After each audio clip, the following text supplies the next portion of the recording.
Did you know that the most popular e-commerce solution for small to medium-sized businesses now supports NFTs? Shopify is best known for its no-code online storefronts. However, they have fully embraced blockchain technology. In this episode, we'll discuss the benefits of using NFTs with Shopify. Hello, I'm Taj, digitally known as Tropic Vibes, the host of Nifty Business, where we highlight NFTs and explore Web 3.0 as we move from pure speculation to creating real-world value.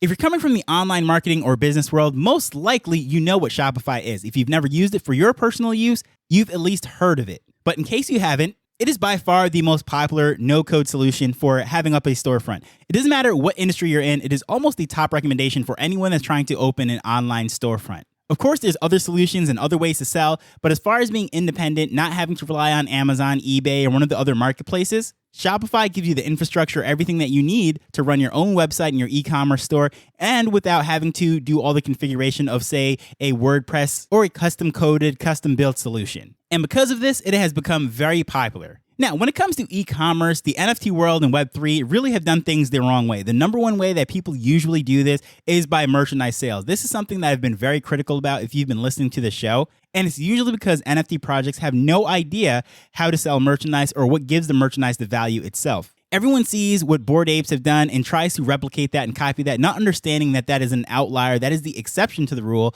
And what they try to do is just put their logo on a t-shirt, a cap, or whatever it is, and then they try to put that into the marketplace and say this is an exclusive for their holders. But here's the crazy thing about that. Although this is common practice within Web3 and NFT communities, just imagine if a small business, a local business in your town did the same thing. This is exactly how it would look. I, as a local nightclub owner or music venue, decides to sell an exclusive membership pass that allows people to then buy a t-shirt with my business name on it. Okay, think about how crazy that sounds. Let's just say my business name is the Rhythm and Blues Club, right? So I have these patrons coming in every single Friday, listening to live music and what have you. I then say to them that they can spend $100 to buy this particular pass, whatever it is. It's going to give them lifetime access to then buy some products with my name on it. So rather than just allowing them to buy that thing with my name on it, walk around town, basically be free billboards for me, advertising everywhere they go, I'm going to charge them to then give them the rights to buy a t-shirt, which I probably got from Fruit of the Loom, Hanes, or Gideon, one of those really cheap manufacturers, and just slap my brand on it, and it's not available to the public. That sounds absolutely crazy, doesn't it? Well, that is exactly what NFT projects are doing, and they think it's some sort of owner's perk or owner's benefit to allow their communities to spend more money and buy merchandise with their brand name on it and become walking billboards for it. So I think that is absolutely hilarious. It is absolutely backwards, and in no sense of business would that be a good practice? Especially in the sense that I'm coming from someone who absolutely does not like to wear brand names. Since my early 20s, for the most part, I go with no-name things, no branded things, with the exception of shoes, because it's very hard to find good shoes without the brand on it. But generally speaking, if LeBron James, Tom Brady, and all these other people are going to be paid and endorsed to wear whatever brand or logo around town, well, why shouldn't I be? And yes, I understand I'm not LeBron James, I'm not Tom Brady. However, in order for me to pay a premium to then walk around and be a billboard for this thing, I just never understood that concept. Well, at least since my early 20s. And once I understood marketing and sales and so forth, for the most part, if you look through my closet, you'll see blank t-shirts, you'll see pants with the tags cut off of it because I don't want to be an advertiser. And you might say, well, this is absolutely ridiculous. Well, hey, if I'm spending my hard-earned money, I can cut off tags or do anything I want, because at the end of the day, it is my money, it is my clothes. I bought it for one specific reason, and it's not to be a billboard. And I don't want the praise and applause of whoever to say, hey, you're wearing such and such a brand. Now, I understand there are some people that absolutely love the brand name. They feed off of that energy and what have you. But again, token gating off something that is allowing people to be a walking billboard for you, it's just bad business sense. And I understand, okay, yes, if you have the Bored Apes, the Base C t-shirt or the hat, whatever, if you go to an NFT meetup, you're like a rock star, you're a celebrity. People look at you and say, oh, wow. So I get that piece. But here's the thing. What's stopping me from making some counterfeit versions of this stuff? Now, you might be saying, well, that's absolutely illegal. Absolutely, it is illegal, and that's why I don't do it. But let's put things into perspective globally. Where I'm located right now is in Jamaica. And if someone is making $10,000 per year, that's a pretty decent living. And in other parts of the world, it's even less money than that. So what's going to stop them from making a counterfeit Basie shirt or any other brand that's token gated and just say, hey, I know this is wrong, but at the end of the day, selling these t-shirts is putting food on my family's table, and I can make my $5, $6, $7, $8, $10,000, and I can make a comfortable living doing that, right? So again, it is just not a very good business model in the sense that I'm token gating this stuff off, knowing that people can counterfeit it and so forth, and it's really never as exclusive as I make it look like anyways. But as far as the right way of doing it, how could someone come into this space and say, you know what, this is a good way that NFTs could do this? And using Shopify, someone could basically set up something that looks a little bit more like how Costco, Sam's Club, and Amazon Prime does it. Okay, they are spending money up front to then get a massive discount or fast shipping or whatever it might be, which actually works out in the discount itself, because if you're supposed to pay individually for all those Amazon Prime tomorrow shippings and so forth, that adds up over time and you end up spending way more than you possibly do than just getting the membership for the year. But did you know that Costco and those clubs actually make the majority of their profits from the membership itself?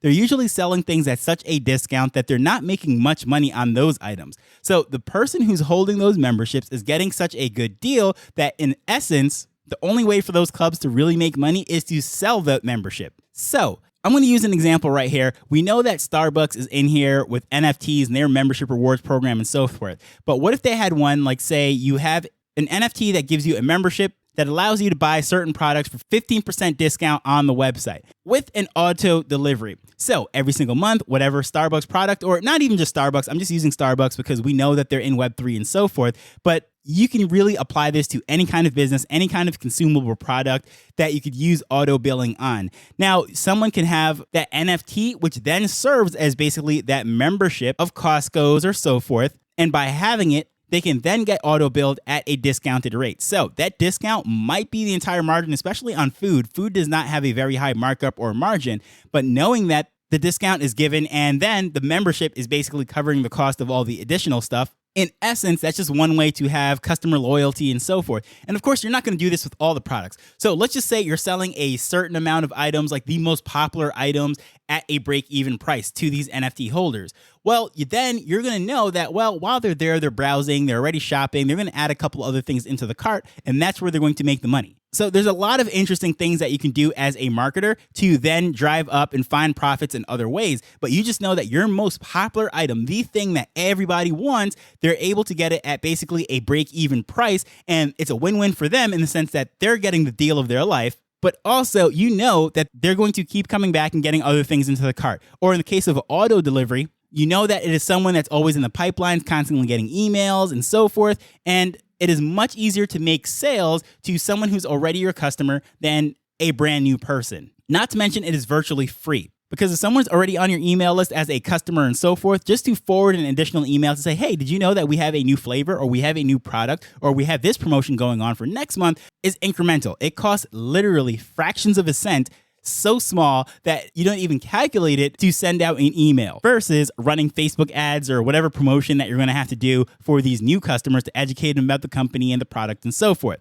But even before you get to that, when you're trying to get this membership and sending discounts and sales and all of those different things, you can even have a minting solution. You can buy the NFT directly with Shopify. There's integrations with these various apps that they have. It plugs into Manifold and so forth. And there's a list of other apps that it goes to and allows people to sell their NFTs directly from Shopify using the traditional payment options, debit, credit, and so forth. Now, this could be something that's very interesting for, let's say, a one-of-one artist, like a classical artist that also has the physical copy of the item in whatever form it is, whether it's a sculpture or a painting and so forth. Having all that information in Shopify as someone purchases gets that NFT with their credit card, their shipping and billing information, then the physical copy could be sent out as well. So that actually works with anything with a digital and physical copy. So like these digital twins, they call them phygitals, whatever you want to call them. So there's a lot of opportunity and potential there. There is a million ways you can go with this, as far as your mind can possibly go, how creative you are, how good you are with sales, and realizing that there is value that could be had from having an e-commerce platform and access to whatever NFT someone else has. Having connection between an e-commerce platform and someone's crypto wallet is just a very interesting way, a new way to look at marketing and business in general, and it really leaves the field wide open for whatever you can imagine. So hopefully you found this interesting and are excited about the possibilities of this. If you find this content valuable, I'd absolutely appreciate it if you leave a rating or review in whatever podcast app that you are listening to. It does help it to show up in the rankings. And in case you're wondering why I've been plugging this a lot lately is because if you go to whatever app that you're listening to right now and just type in NFTs, see where the show ranks. Although I've had over 400 episodes, I realize that the rankings are actually falling. And I was told by a quote unquote podcast expert that although I have listeners, maybe a lot of those people just aren't subscribed to it. And especially in Apple Podcasts, they tend to have a preference to the shows with more follows. So I would greatly appreciate it if you did that. But as usual, I just want to thank you for taking the time to listen to this as we're learning and building Web3 together. So until next time, later. The Nifty Business Arrow is not investment advice. It provides insights and information within the space. As with anything, please do your own research before making a decision whether you're making an investment or a purchase.